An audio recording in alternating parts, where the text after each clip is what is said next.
Soyez les bienvenus dans 64 minutes. Merci d'avoir choisi TV5 Monde, édition spéciale consacrée à l'épidémie de coronavirus. Deux images pour commencer. Xi Jinping, tout d'abord, pour la première fois en visite à Wuhan, là où tout a commencé.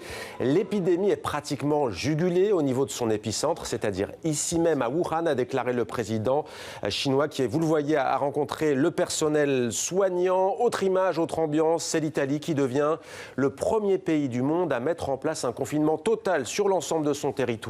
Image commentée par Mevalo.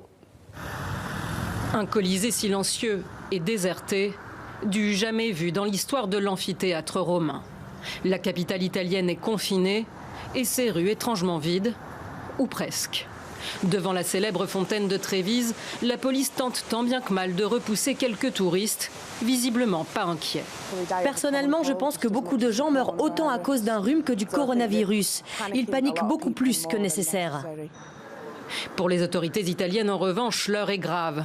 La quarantaine imposée dans le nord du pays concerne depuis lundi soir toute l'Italie pour tenter d'endiguer la propagation du coronavirus. Jusqu'au 3 avril, la population est tenue de rester chez elle, sauf pour des raisons professionnelles ou toute forme d'urgence. Autre restriction, tout rassemblement public est prohibé. Les écoles et universités, mais aussi les musées, théâtres et cinémas restent fermés. Les célébrations, mariages, baptêmes et funérailles sont suspendus, tout comme les événements sportifs. Les déplacements sont également contraints. Un formulaire devra être rempli pour pouvoir sortir du pays ou se rendre d'une commune à une autre. Quant aux bars et restaurants, ils doivent baisser rideau à 18h au plus tard. Des mesures draconiennes et inédites à l'échelle de la planète, accueillies avec résignation pour la plupart. Je suis heureuse que la zone protégée soit étendue à toute l'Italie. Je ne suis pas d'accord avec ceux du Nord qui ont fui dans le Sud dans leur famille d'origine. Je suis sicilienne, mais je reste ici pour garantir la santé de tous. L'Union européenne annonce ce soir soutenir les mesures audacieuses prises par l'Italie. Et on retrouve en direct en Italie Valérie Dupont. Bonsoir Valérie, vous êtes dans une localité située au nord de Venise. Peut-être d'abord une question que l'on se pose, comment est-ce que vous avez fait pour vous rendre de Rome à la Vénétie ? Grâce à ce document, c'est une autodéclaration où je déclare sur l'honneur que je me déplace pour des raisons professionnelles. Et cela me permet de prendre l'avion, le train ou ma voiture et de me déplacer si on m'arrête, si les forces de l'ordre m'arrêtent. Elles pourront évidemment évaluer si ce que je dis est vrai. Dans le cas contraire, c'est pénalement punissable. Et voilà donc comment les Italiens vont se déplacer jusqu'au 3 avril prochain avec ce document. Alors on entend les cloches et l'église qui sonnent. Comment est-ce que les habitants, là où vous vous trouvez, réagissent? Est-ce qu'ils comprennent la mesure prise par les autorités ? Eh bien écoutez, ce matin on a fait justement un petit reportage ici dans cette petite ville du Nord-Est et les gens comprennent parce qu'ils disent le virus maintenant est vraiment partout, il faut qu'on l'arrête, donc il fallait prendre des mesures d'urgence, mais nous ne sommes pas millionnaires, il faut quand même qu'on continue à travailler, qu'on continue à produire, donc on les sent quand même fortement inquiets pour la suite, surtout la suite économique de cette histoire de virus, même s'ils comprennent bien que le gouvernement devait prendre une décision car chaque jour le bulletin des décès et des morts fait froid dans le dos, évidemment, une centaine de morts par jour en plus, ça fait vraiment beaucoup. Et donc les Italiens sont résignés et se disent prêts à accepter. Ils pensent aussi que l'Italie aura toutes les capacités pour se relever après cette mauvaise histoire, dirons-nous. Valérie Dupont, merci pour toutes ces précisions. On poursuit cette édition spéciale avec nos invités. Bonsoir Gérald Kierzek, merci d'être avec nous. Vous êtes médecin urgentiste, consultant santé pour LCI TF1 en France. Avec nous également Frédéric Eck, bienvenue à vous également. Vous êtes anthropologue, auteur du livre Un monde grippé, édition Flammarion. Un monde grippé en ce moment, un monde qui a peur. On a le sentiment que vous inspirent ces images venant d'Italie. Rappelons la Vénétie qui a connu la terrible peste noire il y a des siècles.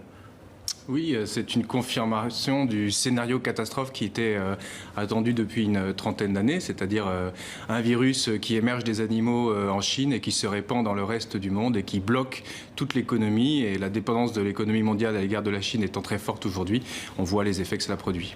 Et on va vous demander, Gérald Kierzek, dans quelques instants, pourquoi autant de morts en Italie, mais d'abord direction l'hôpital de Padoue, qui est en première ligne dans cette épidémie de coronavirus en Italie. Valérie Dupont a tourné les images que vous allez voir, reportage. Des tentes de triage sont installées dans une zone isolée de l'hôpital de Padoue. C'est ici que les personnes suspectes qui ont téléphoné au numéro d'urgence attendent pour faire le test du Covid-19. Des ambulances apportent régulièrement des patients prélevés chez eux, comme le veut le protocole sanitaire de l'épidémie. Les patients suspects doivent se rendre obligatoirement dans les tentes, là où les médecins les accueillent pour effectuer tout ce qu'il faut faire. Le test du virus, une prise de sang et la radiographie du thorax, pour éviter que ces patients n'entrent en contact avec le reste de l'hôpital. Depuis le 21 février dernier, l'hôpital de Padoue est en première ligne. Cet immense hôpital universitaire, excellence sanitaire reconnue en Europe, est le centre de référence pour la région Vénétie. 186 patients positifs sont hospitalisés dans le service des maladies infectieuses. Plusieurs dans un état critique sont en réanimation. Depuis le premier jour de l'épidémie, tous mes collaborateurs travaillent sans prendre un seul jour de repos. C'est une situation qui peut encore durer 2 ou 3 semaines. Mais après, nous risquons de nous effondrer, aussi bien physiquement que psychologiquement. Et la situation est telle qu'à Padoue, ce service de thérapie intensive est déjà entièrement dédié aux patients atteints du virus et tout est prêt si l'épidémie se prolonge. Dans les services de réanimation, les médecins doivent analyser les conditions des patients et décider qui a droit au respirateur artificiel. Nous sommes prêts à arrêter toutes les activités chirurgicales pour récupérer des lits et également le personnel des blocs opératoires. La situation des hôpitaux en Lombardie est encore plus délicate. Désormais, les patients positifs au coronavirus sont aussi hospitalisés dans les structures militaires. Alors Gérald Kierzek, je le disais, pourquoi autant de morts selon vous en Italie, deuxième pays le plus touché au monde après la Chine? Enfin, autant de morts, oui, bien sûr, c'est toujours des morts de trop, mais il faut quand même recontextualiser les chiffres, hein, y compris d'ailleurs chez nous, quand on voit 25 ou 30 décès. Ouais. Chaque jour, en France, l'Italie, c'est un pays à peu près comparable, un peu moins en termes de population, mais chaque jour, en France, par exemple, il y a 1700 morts. Donc 1700 morts de différentes causes. Et quand on est en épidémie de grippe, en pleine épidémie de grippe, il y a 170 morts par jour liées à la grippe. Sauf que personne n'en parle. Ouais. C'est dans l'indifférence générale, ça fait des épidémies, on ne fait pas le décompte, ça fait 10 000 morts par jour. Donc tout ça pour dire que oui, il y a une surmortalité où il y a des décès par Covid-19 ou coronavirus en Italie. On est à un peu plus de 400 et c'est très impressionnant. Les autorités font ce décompte aussi, mais il faut le recontextualiser. Et chaque année, avec des épidémies de grippe, on est sur un excès de mortalité chez les personnes les plus fragiles, c'est-à-dire les personnes âgées ou des personnes qui ont une insuffisance cardiaque, une insuffisance respiratoire, un système immunitaire un peu déficient. Donc on n'est pas sur une hécatombe, ça ne veut pas dire que ces mesures ne sont pas adaptées. On est bien sûr sur une menace de pandémie, sur une menace de quelque chose de viral. Et il faut atténuer ce pic épidémique viral. Mais je reprendrai juste vos propos quand vous disiez le scénario catastrophe se réalise. On attend tous une pandémie grippale ou autre extrêmement mortelle, catastrophique. Le coronavirus, on ne peut pas dire qu'on est face à ça. On est face à une menace, mais le scénario catastrophe n'est pas en train de se réaliser. Il ne s'est pas réalisé en Chine non plus d'ailleurs.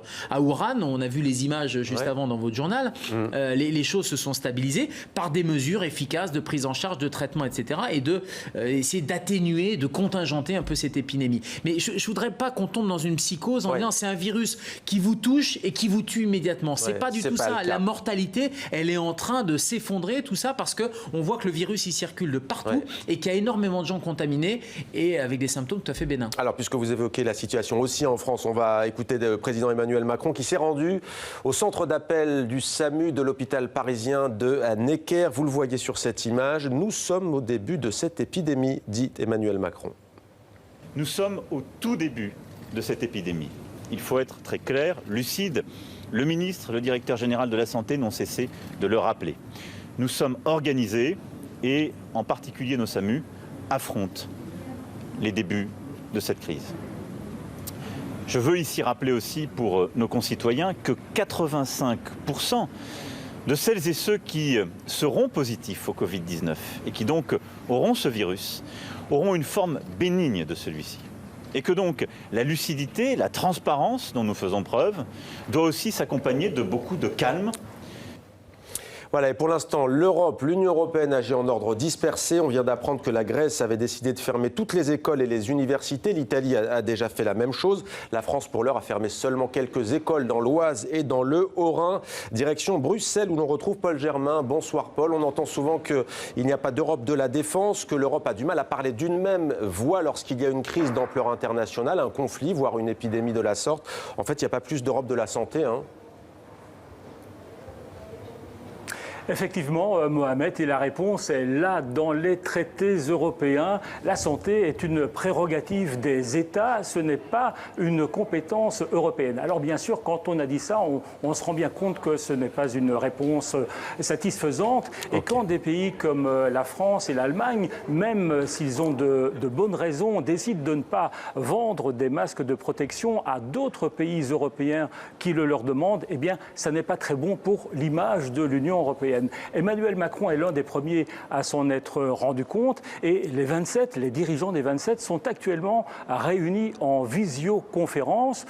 On n'est jamais assez prudent pour essayer de coordonner les actions européennes. Ici, au Parlement européen où je me trouve, il y a également eu une session plénière ce matin. Les parlementaires ont demandé davantage de solidarité, davantage d'Europe, et notamment en matière économique, car il faudra aider sur le plan économique des secteurs, des régions, des pays qui souffrent déjà très durement de l'épidémie. Un Parlement européen qui est quelque peu dépeuplé, de nombreux députés sont absents, et notamment le président du Parlement européen, David Sassoli, qui est confiné chez lui. David Sassoli, tiens, ça ne sonnerait pas un petit peu italien ce nom-là? Merci Paul, en direct de Bruxelles. On poursuit cette édition spéciale avec la situation en France. Deuxième pays le plus touché en Europe après l'Italie. On recense à ce jour 30 décès, plus de 1600 cas. Et le gouvernement français a enregistré un premier cas de coronavirus. Il s'agit de Franck Riester. Le ministre français de la Culture est confiné chez lui, à son domicile. Il affirme que tout va bien de son côté. On apprend aussi que la ministre de la Justice, Nicole Belloubet, effectue un test pour voir si elle est positive ou négative au coronavirus. Et puis nous avons voulu savoir quel était le quotidien d'un médecin généraliste à Paris, qui n'est pas une zone où il y a un foyer. Reportage Sophie Roussy, Guillaume Gouet. Une salle d'attente clairsemée, les patients se succèdent sans trop se croiser. Chez le docteur Hazen, au cœur de Paris, aucun cas de Covid-19 détecté, même soupçonné. On ressent juste de la fébrilité chez certains patients. J'ai commencé à avoir quelques frissons, quelques bouffées de chaleur, un petit peu mal à la tête. Donc je suis allé consulter et il a pris ma température, j'avais pas de fièvre, etc. Entre chaque consultation, lavage de mains, la précaution avant tout. Je vois 20 patients qui toussent par jour. Donc, est-ce qu'il y en a un dans le lot qui a le Covid-19 ? C'est tout à fait possible, mais il n'y a aucun moyen de le détecter.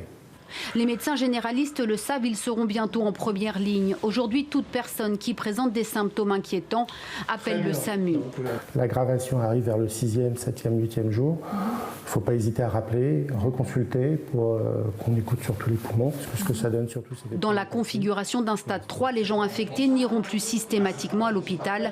Les généralistes devront diagnostiquer les cas graves. Bientôt, on ne va plus tester, on va recevoir des patients qui ont des symptômes, qui toussent, qui ont de la fièvre. On va devoir savoir qui sont les patients qui justifient d'une hospitalisation et ceux qui ne justifient pas d'une hospitalisation à partir d'un examen clinique essentiellement. Le docteur Hazen vient de recevoir son kit de masques chirurgicaux à utiliser en cas de soupçon de Covid-19. Derrière, trônent les masques contre la grippe H1N1. Il n'en est pas à sa première épidémie. Quand vous l'enlevez, il ne faut pas le prendre avec les mains. Il faut le prendre comme ça, sinon vous risquez de vous infecter. Le praticien qui se tient au courant quotidiennement des recommandations officielles s'apprête aussi à mettre en place la téléconsultation. Fin de la matinée, le docteur Hazen va débuter les visites à domicile. Le coronavirus n'est pas le seul virus à sévir. Gérald Grisbeck, médecin urgentiste, que vous inspirent ces images tournées dans ce cabinet médical? Que le collègue devrait mettre le masque, il vient de les recevoir et c'est bien que tous les médecins aient des masques, ils n'en ont pas énormément. Alors il y a une question qu'on peut se poser, c'est-à-dire qu'on dit aux gens ne mettez pas de masque, c'est uniquement si vous êtes malade, et on peut se poser la question pourquoi aux médecins on leur dit de prendre un masque? Ouais. Parce que les médecins ils voient toute la journée des gens et ils les voient à une distance qui est une distance courte, qui est de 1 mètre, même moins d'1 mètre quand vous auscultez quelqu'un, donc c'est quand même pour vous protéger, sachant que le meilleur des masques, c'est le FFP2. Vous savez, c'est celui qui a une forme un peu de masque canard. Les médecins généralistes seront en première ligne. Ils le sont déjà. Et juste un petit mot. Les tests, les gens se précipitent sur des tests, etc. Maintenant, la seule chose importante, et le collègue l'a dit, c'est est-ce que vous avez des symptômes bénins à ce moment-là? Vous restez à la maison, vous vous isolez, vous mettez un masque pour éviter de contaminer les autres. Et si vous avez des symptômes graves, vous appelez le 15. Et c'est là où on fera un test. Pour tous les autres, il n'y a pas besoin de test. Vous vous tourniez vers Antoine Fontenot, notre journaliste qui nous a rejoint, puisque pendant ce reportage, il vous posait la question précisément sur les masques. Vous avez répondu. Frédéric Kerk, vous allez sortir un livre au printemps, en avril, qui s'appelle Les Sentinelles des pandémies, chasseurs de virus et observateurs d'oiseaux aux frontières de la Chine. C'est un peu prémonitoire, si l'on peut dire. Vous dites que la gestion de cette crise sanitaire est un défi que la Chine a lancé aux démocraties libérales et un test pour la médecine publique, pour nos hôpitaux publics, au fond, pourquoi ? Depuis le début de cette crise, le monde se demande si la Chine était prête à une pandémie qui commencerait sur son territoire et qui s'étendrait au reste du monde. Or, ce scénario, la Chine l'attend depuis 2003, la crise du SRAS, et elle a investi massivement dans les hôpitaux, dans les moyens de détection. Et dès le début de cette crise, après quand même 3 semaines de cafouillage à Wuhan, le gouvernement de Xi Jinping a imposé des mesures très fortes qui ont été saluées par l'OMS comme efficaces et difficiles à appliquer au reste du monde. Donc c'est en ce sens que c'est une épreuve que le gouvernement autoritaire de Xi Jinping lance aux démocraties qui, elles, ne peuvent pas recourir à ces mêmes moyens puisqu'elles doivent respecter les libertés publiques. Votre réaction, vous, en tant que médecin, est-ce que la France est prête ? Alors, il y a 2 choses. C'est clair que ce qui a été fait en Chine, on ne peut pas le faire chez nous. C'est évident parce que... Qu'est-ce qu'on peut pas faire? La mise en quarantaine. La mise en quarantaine. Oui, mais mettre en quarantaine avec vraiment des mesures autoritaires pour que les gens restent chez eux, avec un contingentement, l'alimentation, des tickets que vous recevez pour sortir tous les 3 jours, etc. On voit bien qu'en Italie, quand il y a eu la mise en quarantaine du Nord, les gens pensaient qu'à une chose, c'est partir dans le Sud. Et que voilà, ces mesures ne sont pas dans notre culture. La deuxième partie de la question, c'est est-ce que nos systèmes occidentaux sont prêts, notamment les systèmes hospitaliers? C'est clair que depuis des mois, voire des années, il y a une demande de moyens, etc. Il y a une paupérisation du service public. Et là, le risque avec ce coronavirus, c'est pas tellement une mortalité très élevée. Elle est faible, la mortalité. Elle est de plus en plus faible avec le recul, parce que beaucoup de gens sont contaminés et il y a très peu qui, malheureusement, ont besoin de réanimation. Par contre, le très peu sur l'ensemble du pays, un petit pourcentage de mortalité et de complications, ça fait beaucoup de patients à prendre en charge en même temps. D'où l'intérêt impérieux, c'est pour ça que les autorités font ça, de reculer, d'atténuer le pic, etc. Parce que si on voit débarquer 10 000, 15 000, 20 000 personnes qui ont besoin de réanimation, on n'a pas les places, puisqu'on a 5 ou 6 000 places de réanimation. Alors Antoine, Gérald Kierzek vous a précédé, il nous disait tout à l'heure qu'il fallait savoir raison garder. Vous êtes intéressé à une question que l'on se pose souvent, on a du mal à s'y retrouver. Un jour, on entend qu'au fond, c'est comme une grippe saisonnière, une grippette, comme disent certains. Parfois, on entend qu'elle est plus redoutable. Qu'en est-il vraiment? Alors, on va regarder les chiffres. C'est vrai qu'on entend souvent que la grippe saisonnière tue entre 300 000 et 650 000 personnes chaque année. Ce sont les chiffres de l'OMS. Il y a seulement, si on peut dire, 4023 morts du coronavirus pour le moment. On en est donc encore loin. Pour autant, la comparaison en fait, avec une simple grippe n'est pas vraiment pertinente. On va le voir avec une étude notamment chinoise qui a été publiée fin février sur le Covid-19. Cette maladie est plus létale, c'est-à-dire plus mortelle que la grippe.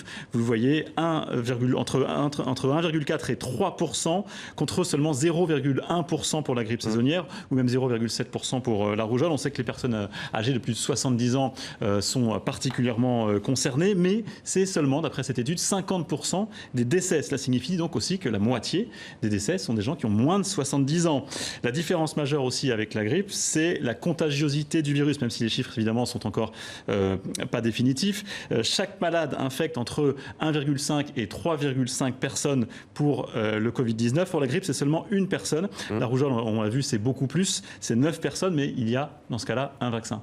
Et donc, ce qui inquiète les autorités sanitaires un peu partout dans le monde, Antoine, c'est une explosion rapide du nombre de cas. C'est ça. En fait, 16% des malades sont hospitalisés dans le cas du Covid-19. Il reste en moyenne 20 jours à l'hôpital. C'est un chiffre très élevé, à même évidemment d'engorger les hôpitaux. On va regarder 2 graphiques. La ligne, vous allez voir, au milieu, représente un dépassement des capacités d'accueil des hôpitaux dans un pays donné. Si le nombre de cas explose rapidement, le système de soins est débordé, incapable capable d'accueillir tous les malades, c'est la zone en rouge que vous voyez ici, ce qui peut engendrer des non prises en charge de patients parfois gravement atteints du coronavirus. Si on prend toutes les mesures drastiques qui ont été exceptionnelles, qui ont été prises dans certains pays, notamment en Italie ou en Chine, les autorités, en faisant ça, essaient de gagner du temps, d'aplanir la courbe. C'est la courbe verte que vous voyez ici. L'enjeu aujourd'hui, c'est que le nombre de malades hospitalisés ne dépasse jamais la capacité d'accueil du système sanitaire, comme c'est d'ailleurs actuellement le cas en Italie. Alors pour l'instant, l'Organisation mondiale de la santé ne parle pas officiellement de pandémie, mais quand on sait que la définition, c'est épidémie mondiale qui touche l'ensemble du globe,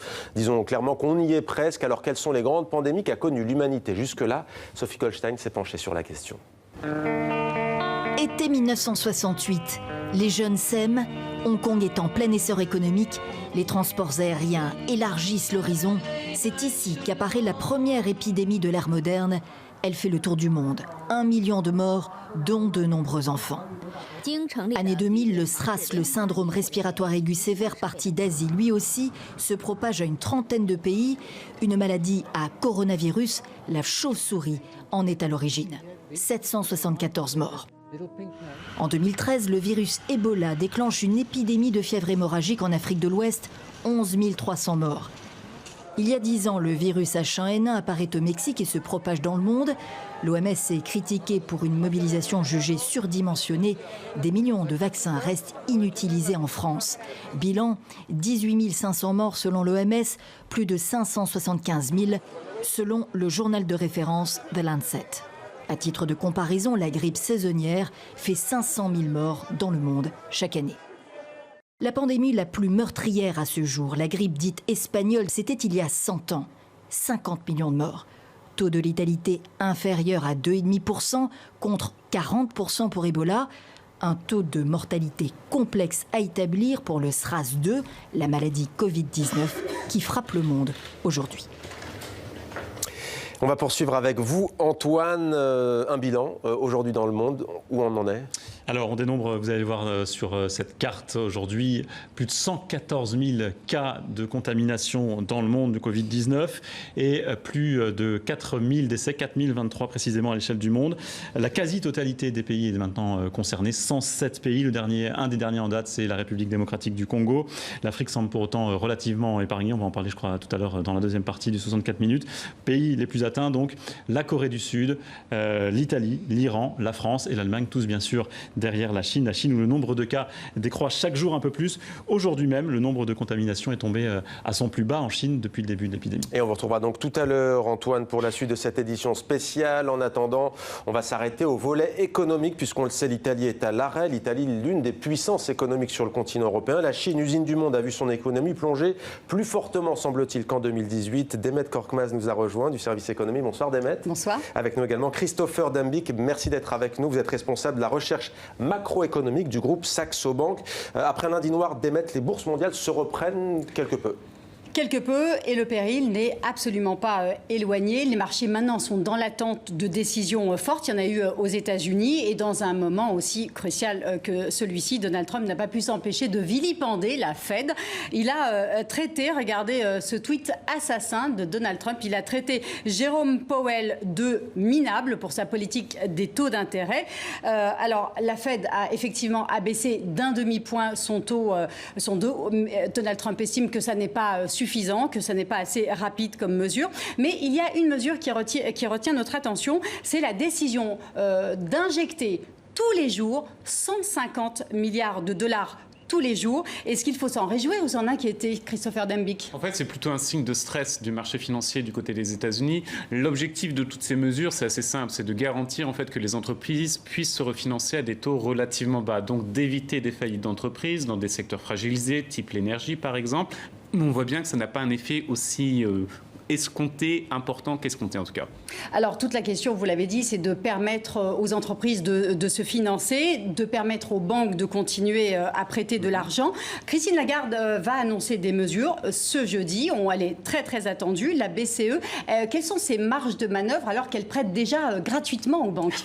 Alors c'est la Banque Centrale Européenne. Hein. Exactement. Vous avez en fait une myriade de mesures qui peuvent être présentées. La Banque Centrale Européenne va notamment s'orienter sur un sujet qui est très important, c'est-à-dire elle veut garantir des facilités faciliter de prêts aux entreprises. Mais aux entreprises de petite taille, type PME ou encore entreprises de taille intermédiaire. Pourquoi ? Parce qu'aujourd'hui, ces entreprises font face au choc d'offres lié à la Chine, bien sûr, un choc sur la demande. La demande commence à diminuer, par exemple en Italie. Donc, il faut garantir que ces entreprises puissent éviter une faillite. Alors, l'Italie est le premier pays à avoir pris une décision aussi radicale, mettre son pays, quasiment l'intégralité de son pays en quarantaine.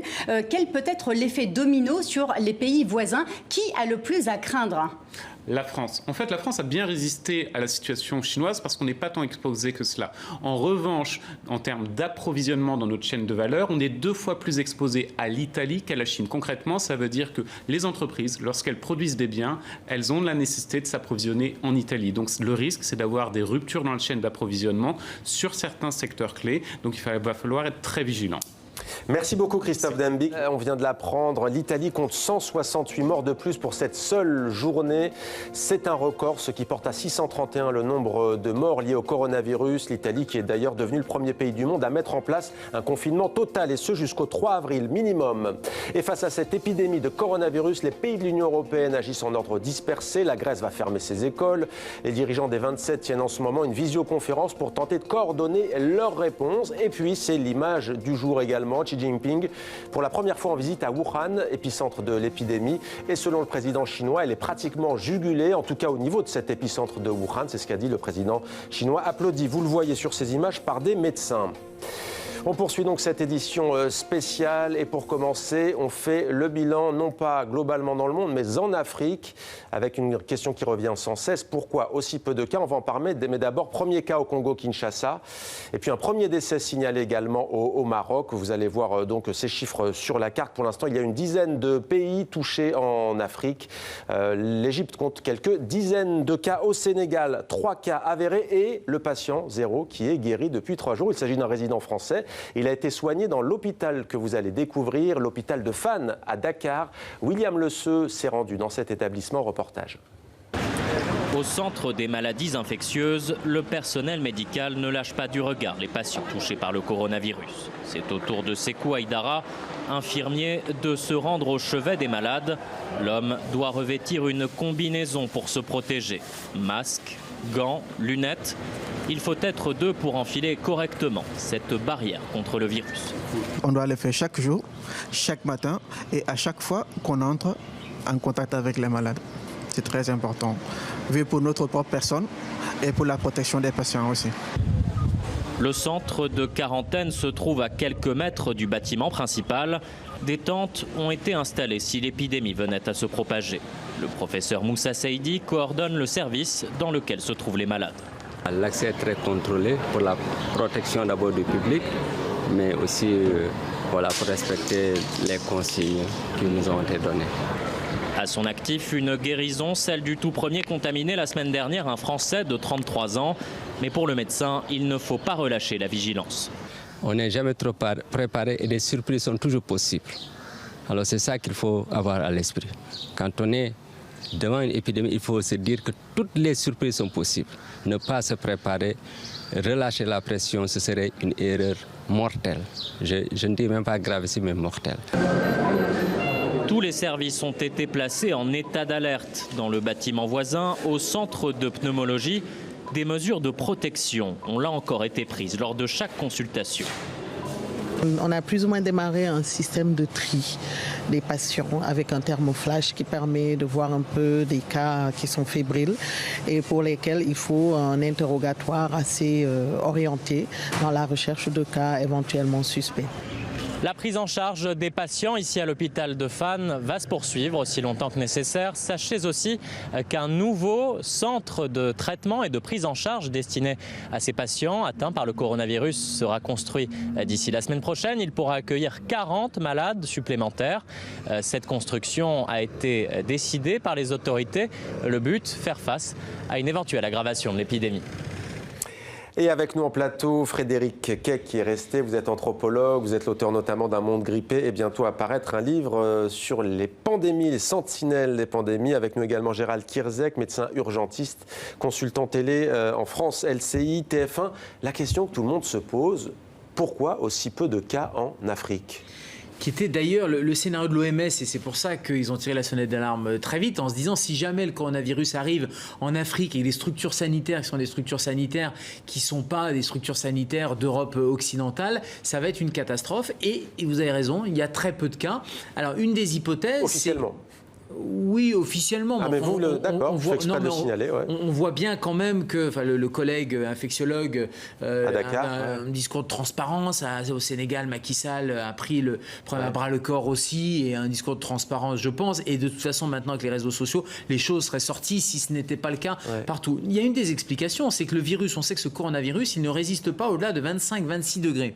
C'est-à-dire qu'il est beaucoup plus fragile. Donc l'environnement, le climat, les températures sont peut-être un facteur de protection. Heureusement, parce que encore une fois, ça contrebalance un système sanitaire qui est parfois déficient. Et puis c'est une bonne nouvelle pour nous parce que ça veut dire que c'est Trump qui avait dit ça au début. Ne vous inquiétez pas, avec le printemps, le réchauffement, etc., ça va permettre de venir à bout de cette épidémie. Et finalement, l'Afrique, on est peut-être sur un test grandeur nature, mais il faut être extrêmement prudent, comme le dit le professeur. De par d'ailleurs la fragilité dans certains pays d'Afrique, notamment l'Égypte et le Nigeria, pays très peuplés. Si l'OMS ne parle pas encore de pandémie, c'est peut-être parce que l'Afrique n'est pas globalement autant impactée que l'Europe, par exemple, ou que l'Asie, non ? L'Afrique a une situation géopolitique complexe. L'Afrique de l'Est dépend beaucoup des investissements chinois. C'est une des raisons pour lesquelles on a critiqué le directeur de l'OMS, qui est éthiopien, d'avoir été assez conciliant à l'égard de la Chine, du gouvernement de Xi Jinping. L'Afrique de l'Ouest dépend encore beaucoup de l'ancienne puissance coloniale française, comme on l'a vu. Voilà, comme on l'a vu avec une réunion d'Institut Pasteur qui voulait enseigner aux médecins sénégalais comment dépister les cas. Et puis l'Afrique centrale, on sait qu'elle a traité des cas beaucoup plus graves comme Ebola. Donc elle se soucie peu d'un virus respiratoire comme le coronavirus. Ouais, même si aujourd'hui, donc, premier cas officiellement en République démocratique du Congo, Antoine Fontenot, comme partout dans le monde, on y viendra d'ailleurs après, vous êtes intéressé à ce qu'on appelle, pour être parfaitement français, les infox, les fausses nouvelles, les fausses informations, pour ne pas dire fake news. Qu'en est-il sur le continent africain ? Alors, le nombre de cas, on vient de le dire officiellement, est faible en Afrique. Il y a l'explication de la température. D'autres internautes, eux, ont trouvé une explication un peu originale. Les Africains seraient immunisés naturellement contre le coronavirus. C'est ce qu'on a pu lire en tout cas sur un site d'actualité émis depuis le Sud-Soudan. C'est une des nombreuses fake news qui circulent en Afrique. L'exemple donné est celui d'un Camerounais contaminé en Chine. L'homme n'a pourtant pas, quand on lit bien les détails de cet article, n'a pourtant pas été guéri grâce à ses qualités génétiques, mais il a subi tout simplement un traitement, notamment à base d'antibiotiques.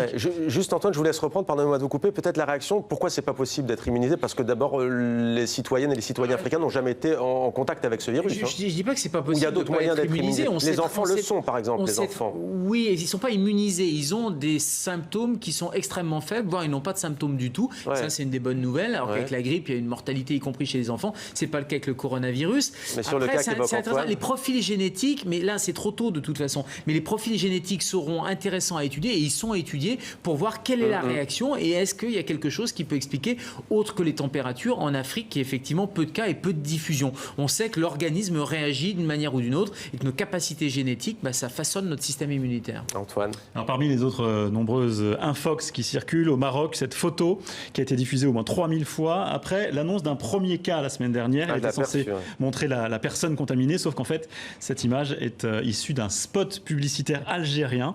Nos confrères de l'AFP ont retrouvé, vous allez le voir, la vidéo d'origine, une publicité pour un centre de soins ophtalmologiques, rien à voir avec le Covid-19. Et puis un dernier exemple, un internaute sénégalais qui a connu son petit succès sur Facebook, toujours cette semaine, en présentant Macky Sall et les membres du gouvernement sénégalais équipés d'un masque chirurgical. Les voici, là encore, juste après l'annonce d'un premier cas dans le pays, la semaine dernière. Cette photo est un montage.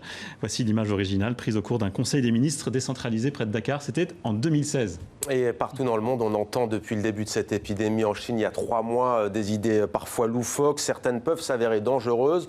Vous êtes penché sur la question. Antoine, on regarde, on se retrouve juste après. Les théories les plus folles circulent sur la manière de combattre le virus du Covid-19. Non, le fenouil, l'ail ou le foie de bœuf ne sont pas des remèdes efficaces. Boire de l'eau toutes les 15 minutes non plus.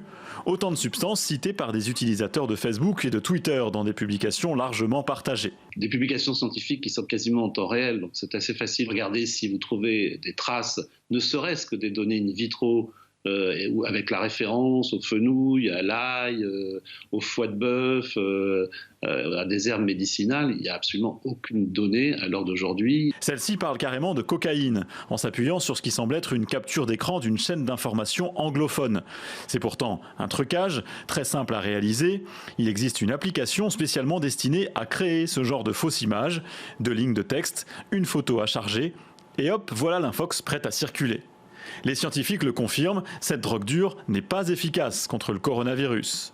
D'autres publications suggèrent que le Covid-19 est loin d'être nouveau et qu'il aurait même été fabriqué de toutes pièces en laboratoire. Une épuration de la population pour gaver des actionnaires croit même savoir ce message très partagé. La preuve, le virus a même fait l'objet d'un dépôt de brevet officiel. Sauf que ces éléments concernent bien des coronavirus, mais ceux datant de 2002 et de 2015. Un brevet est systématiquement déposé par les chercheurs qui ont réussi les premiers à isoler le code génétique d'un nouveau virus. Depuis le début de cette épidémie, les photos et vidéos détournées pullulent également. Non, ces personnes ne sont pas des Chinois en train de se convertir à l'islam, avec l'espoir d'être épargnés par le virus.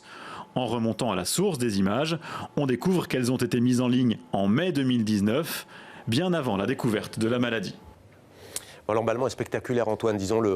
Oui, comme si tous les complotistes et les aspirants à la notoriété sur les réseaux sociaux avaient trouvé une occasion inespérée dans ce coronavirus. L'OMS s'en inquiète parce que le phénomène est important. Elle a demandé à des groupes comme Twitter, Facebook ou Google d'afficher des informations fiables et vérifiées au début de leur fil d'actualité.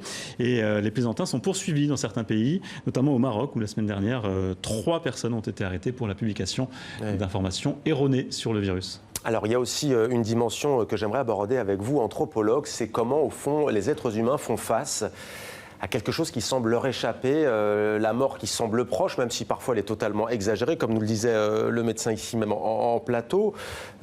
Comment gérer cette peur au fond, vous qui êtes anthropologue, on voit ici et là des familles qui font des provisions.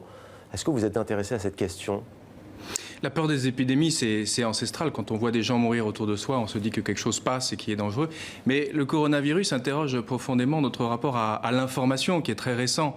Qu'est-ce que c'est qu'un virus ? C'est un morceau d'information génétique qui cherche à se répliquer. Et la plupart du temps, il arrive dans des cellules qui l'accueillent et avec lesquelles il arrive à vivre. Dans certaines conditions, le virus détraque la cellule dans laquelle il se réplique. Alors, les fake news reproduisent exactement ce mécanisme. C'est-à-dire qu'au lieu de diffuser de l'information qui produit une bonne société, eh bien cela produit de l'information qui cause de la panique. Ouais, ça cause de la panique.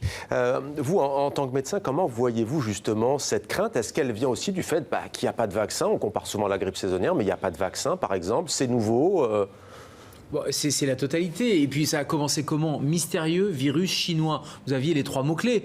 Mystérieux, ça fait peur, c'est l'inconnu. Ouais. Virus, il y a cette espèce de peur ancestrale. Et puis c'est repris par les jeux vidéo, maintenant par des films. C'est viral, on ne connaît pas, mais il y a un côté dangereux. Et chinois, on sait toujours que la menace vient effectivement de Chine. En tout cas, c'est dans l'inconscient collectif. Nous, ce qui nous gêne, c'est qu'au-delà des fake news, parce qu'on peut, en faisant de la pédagogie, des émissions de télé, etc., essayer d'expliquer, de contrecarrer ces informations qui sont erronées.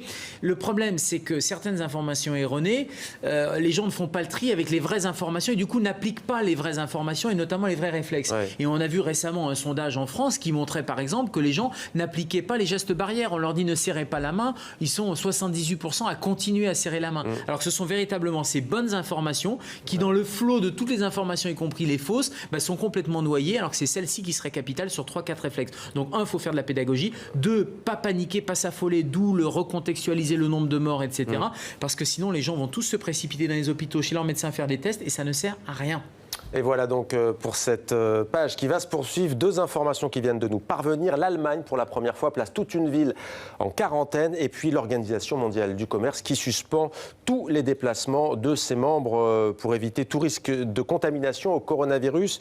Merci beaucoup d'être venu sur notre plateau à tous les deux. Merci également Antoine d'être venu. Frédéric Haeg, donc on aura l'occasion de vous revoir. Je rappelle que vous êtes anthropologue et Gérald Kierzek que l'on suit notamment sur les médias français. Merci à vous.